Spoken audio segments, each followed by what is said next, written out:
사랑하는 성도 여러분, 이번 고난 주간에도 이렇게 영상으로 성도들을 뵙게 됩니다.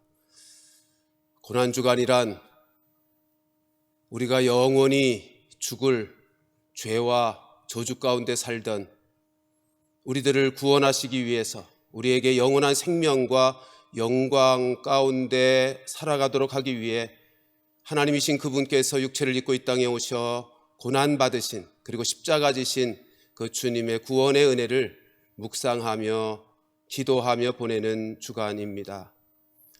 특별히 코로나19 사태 속에 보내는 고난 주간, 그 하나님의 크신 사랑과 긍휼을 더욱 간절하게 구하며 기도하는 한 주간이 되기를 바랍니다. 금식기도 제목을 나누어 드렸습니다.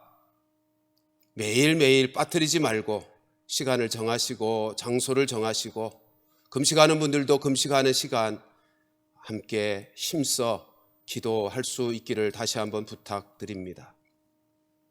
이번 고난 주간에는 예수님이 고난 당하시던 시간 속에 등장하는 인물들, 그 인물들을 마태복음 26장의 말씀을 중심해서 함께 살펴보려고 합니다. 오늘의 본문은 마태복음 26장 1절로 13절 말씀입니다.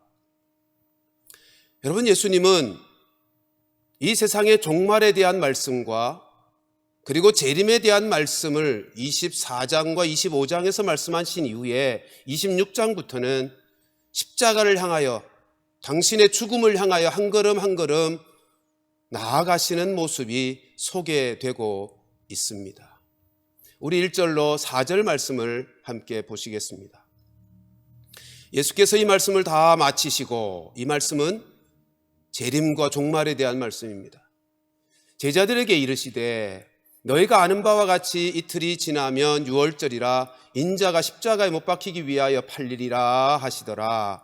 그때에 대제사장들과 백성의 장로들이 가야바라 하는 대제사장의 관정에 모여 예수를 흉계로 잡아 죽이려고 의논하되, 여러분, 2절에 있는 말씀처럼 예수님은 십자가에 죽으시기 위해 팔릴 것이다 라고 말씀하고 있습니다. 당신이 친히 십자가에서 죽으실 것을 말씀하고 있는 것입니다. 그러나 그 상황 속에 이스라엘의 종교 지도자들인 대제사장들과 장로들은 예수님을 잡아 죽일 생각을, 흉계를 꾸미고 있었다라고 3절 4절에서 말씀하고 있습니다. 여러분, 사실 예수님은 당신의 죽으심에 대하여 여러 차례 말씀해 오셨습니다. 가장 먼저는 가이사랴 빌립보에서 마태복음 16장 16절에 보면 공생애 거의 마무리하고 예루살렘 올라가기 직전에 공생애를 마무리하면서 제자들에게 묻죠. 너희들은 나를 누구라고 하느냐?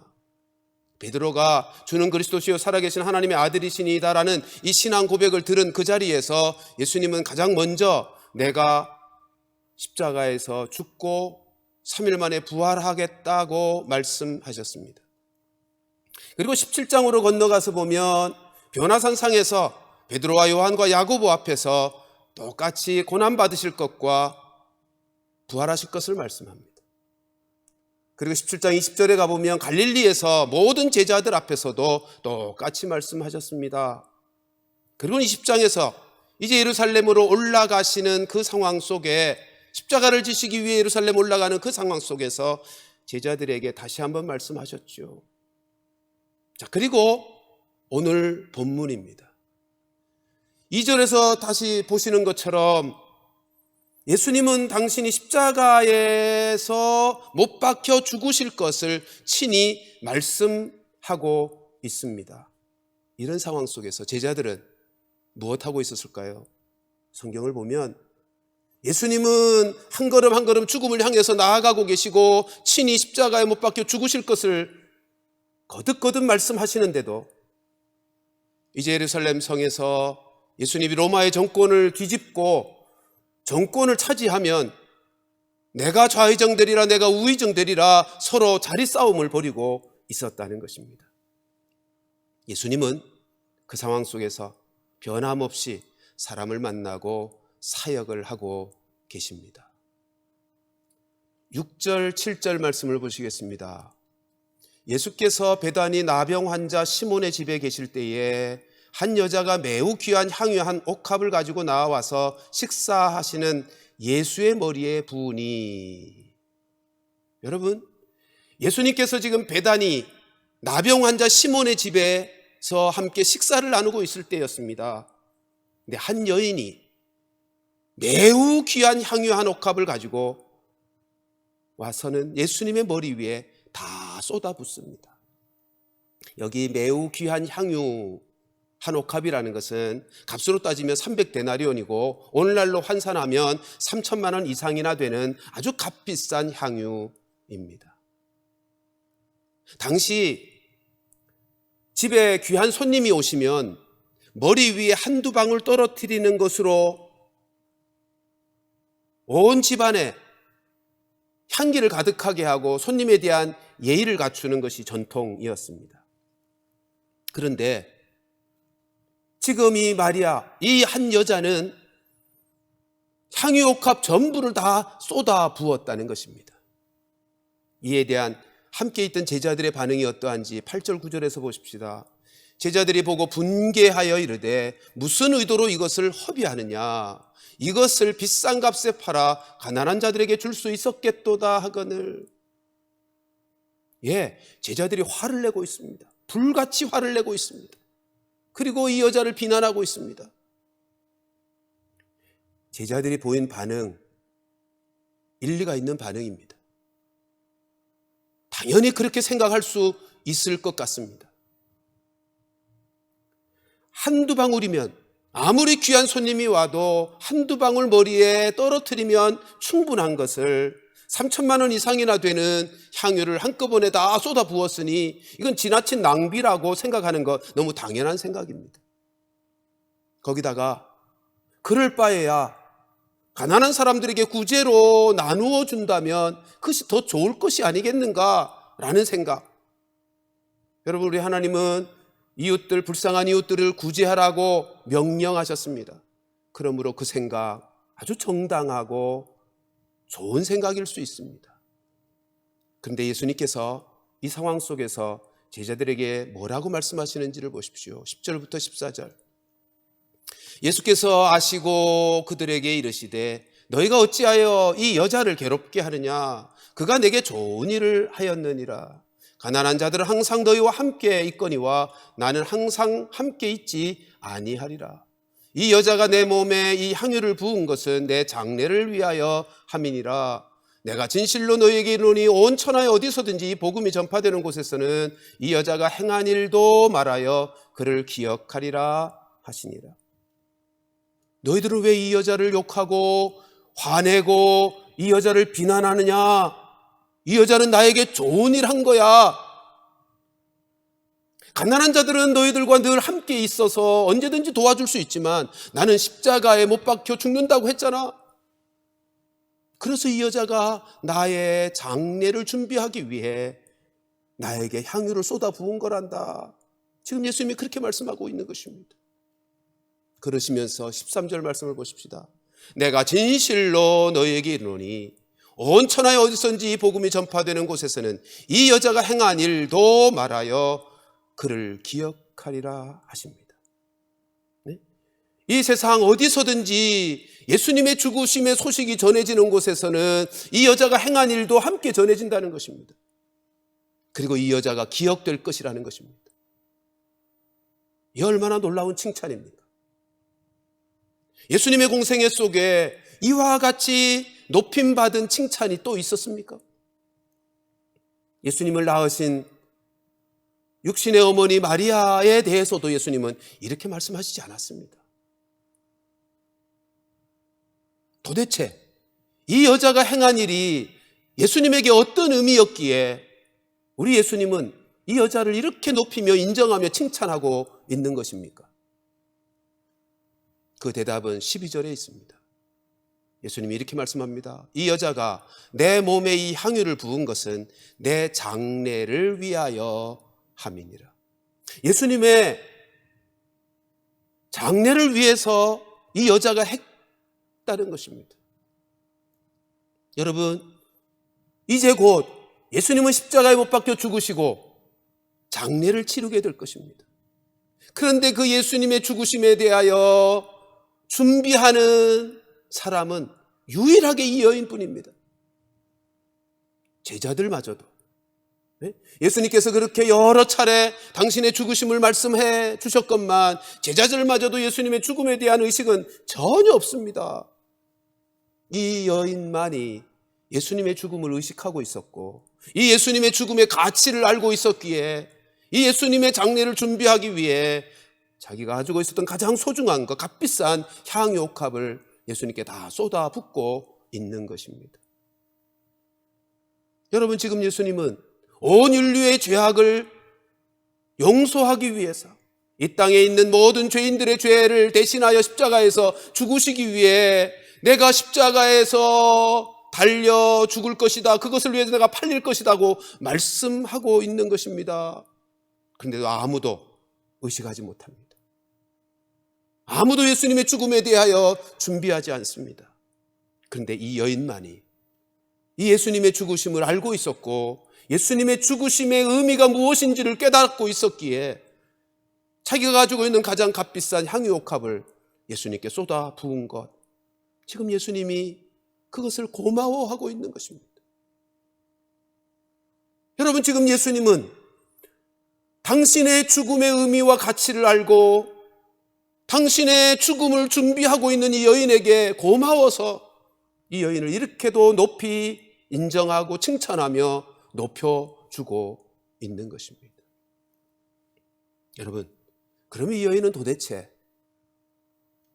어떻게, 제자들도 예수님의 죽음을 의식하지 못했는데 이 여인은 예수님의 죽음을 알 뿐만 아니라 죽음을 위해 준비하였던 것일까요? 사실 이 여인은 베다니에 사는 마리아입니다. 나사로의 누이 마리아. 예수님께서 죽은 지 나흘이나 되었음에도 그를 무덤에서 불러내어 살려내셨던 그 나사로의 누이 마리아, 마르다의 자매 마리아입니다. 여러분, 이 마리아가 어떤 여인인지 아시죠? 누가복음 10장 38절 39절에 보면 이 여인이 어떤 여인인지 이렇게 우리에게 소개하고 있습니다. 그들이 길 갈 때에 예수께서 한 마을에 들어가심에 마르다라 이름하는 한 여자가 자기 집으로 영접하더라.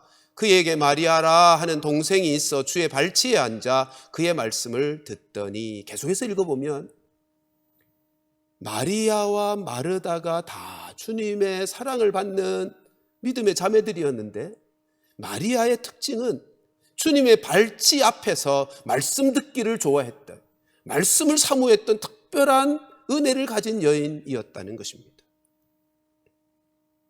오늘날로 말하면 예배 시간 하나님 말씀을 사모해서 예배당 맨 앞자리에 앉아 한마디도 놓치지 않기 위해서 메모하면서 말씀을 듣고 있는 태도와 같은 것입니다. 누가복음 2장 19절, 지난주에 살폈던 말씀에서 이런 말씀이 있죠. 마리아는 그의 모든 말을 마음에 새기어 생각했다. 목자들이 들에서 양을 치다가 천사들이 나타나서 전해준, 구원자 되신 예수님에 대하여 전해준, 그래서 목자들이 보고 듣고 한 모든 것들을 전해주었을 때 마리아는 그 모든 것들을 마음에 새겼다고 했습니다. 지금 베다니의 마리아가 그런 여인입니다. 주의 말씀을 마음에 새기고 생각하는 여인이었습니다. 그러기에 예수님께서 당신의 죽음을 여러 차례 말씀하셨지만 제자들은 다 잊어버리고 있었고, 제자들은 듣고 싶은 얘기만 들은 거죠.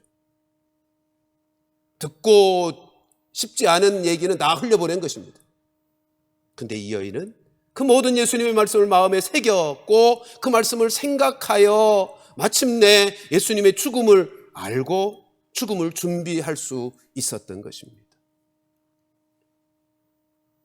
사랑하는 성도 여러분, 여기서 우리 한 가지 적용할 것이 있죠. 귀한 교훈이 있습니다.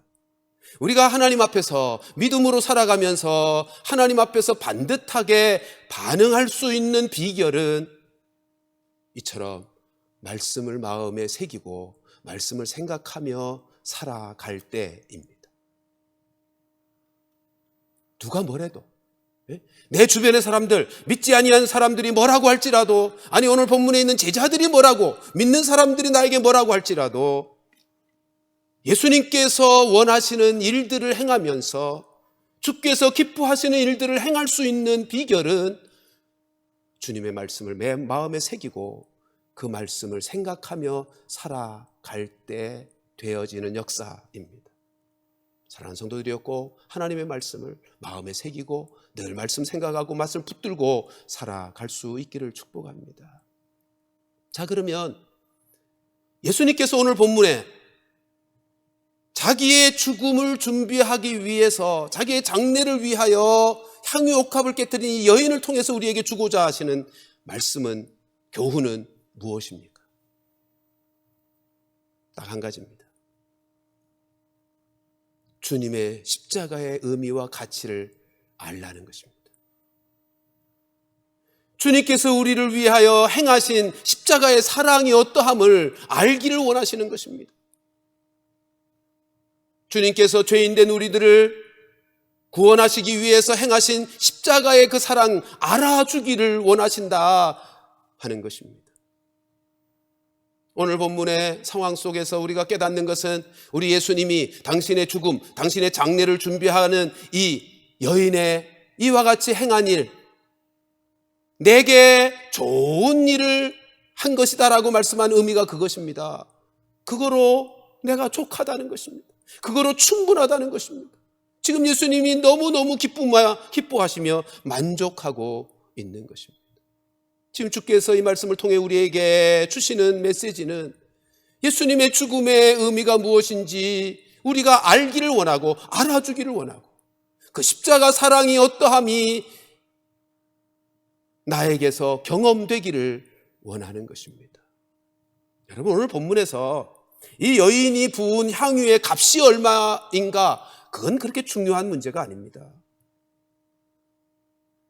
향유의 값이 얼마짜리인가가 중요하지 않습니다. 다만 중요한 것은 이 여인은 예수님의 십자가의 죽으심이 그에게 어떤 의미가 있었으며, 그 주님의 십자가의 사랑을, 죄 용서의 사랑을 깨달았기에 자기의 가진 가장 소중한 것을 쏟아붓고 부어도 아깝지 않은 주님의 사랑을 깨달았다는 데 있습니다.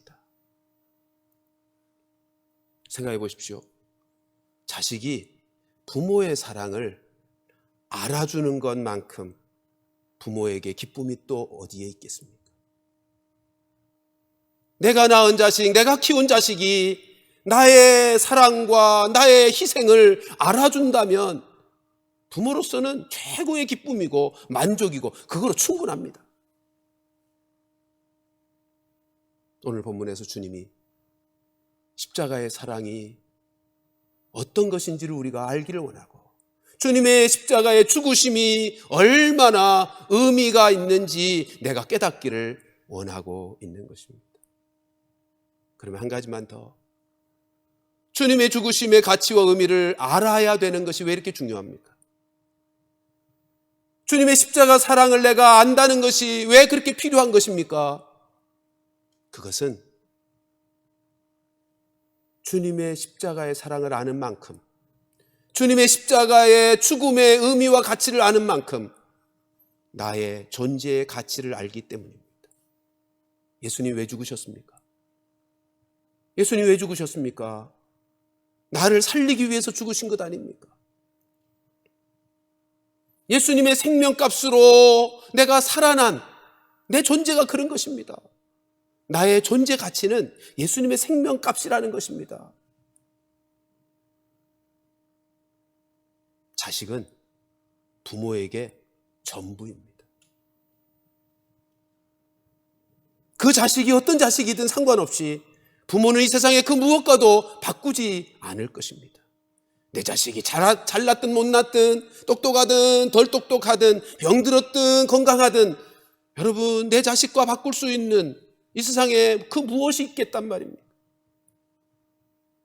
우리가 예수의 십자가의 사랑 안에, 그 구원의 은혜 안에서 하나님의 자녀가 되었다는 말은 내가 그렇게 하나님에게 사랑받는 특별한 존재가 되었다는 의미입니다. 사랑하는 성도 여러분, 이 고난 주간을 보내면서 두 가지를 깊이 묵상하며 깨달으며 기쁨이 있었으면 좋겠습니다.